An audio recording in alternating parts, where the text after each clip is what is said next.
家好，小米欢迎大家访问频道百米清水。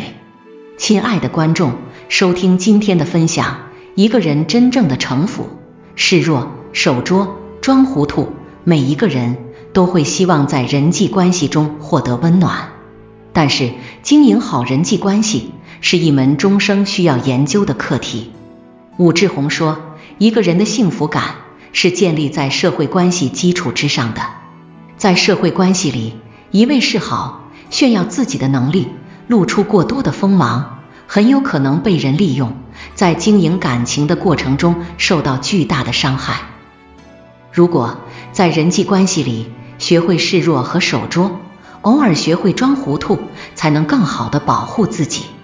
与人相处，保持适当的城府，能看清别人的真面目，也能避免让自己受到伤害。城府不是算计，更不是百般诋毁他人，而是与他人相处，让自己能进退自如，保持从容和体面。一个人真正的城府，示弱、守拙、装糊涂。善于示弱，以退为进。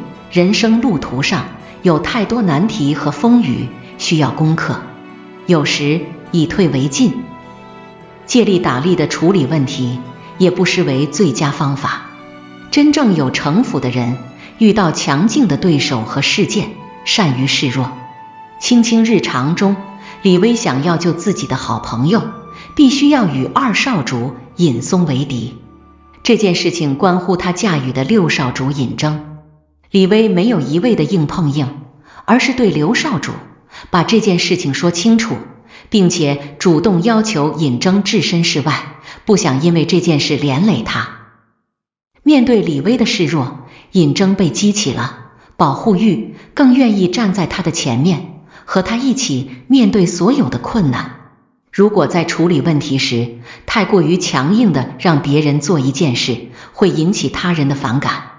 但主动示弱，表现出一副楚楚可怜的姿态，能让他人更愿意与你相处。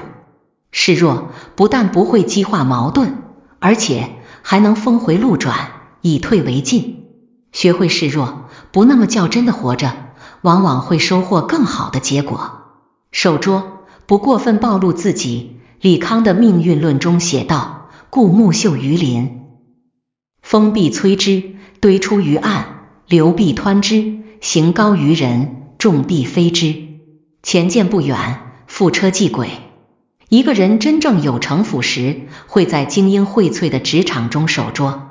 真正有眼光的人，不用别人宣扬自己，他也会发现别人的慧根。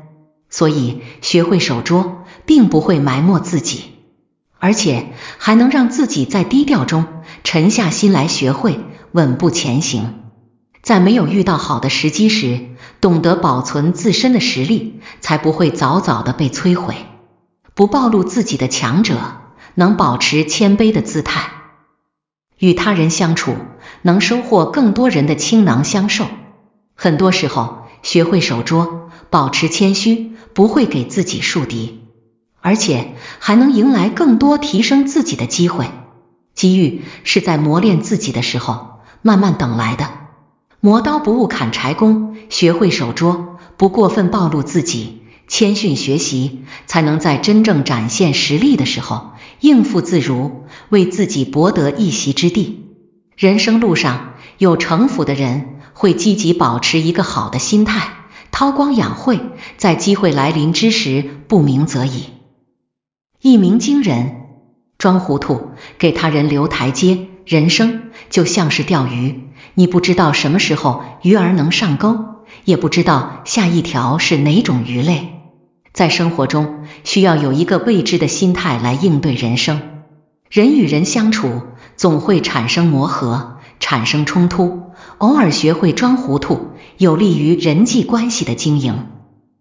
人无完人，每个人都有犯错的时候，学会装糊涂，能给予他人一份包容，给予他人成长的机会，而且还能给他人留下你大度知进退的良好印象。成就大事需要有足够的耐心，每一个细节都做得细致。很多时候，一份事业的成功需要团队的一起努力。在与人相处时，他人没有犯原则性错误，学会装糊涂，给他人留下台阶，能获得他人的真心相待。一个人能注重长远发展的关系，他会在小事上装糊涂，在大事上保持沉稳。人与人经营关系，需要有糊涂的精神，不与他人斤斤计较，留有一些情面，反而会得到更多的感恩。用装糊涂的方式给人留后路，就是给未来制造更多的惊喜。给人留台阶，能让人与人之间相处变得更加简单。给别人留台阶，其实也是给自己留退路。人生中总会出现太阳升起的光明，也会出现夜晚漆黑的无助。为自己留下一份城府，才能在人生低谷时减少他人的打压，在人生辉煌时才能冷静看待他人的吹捧。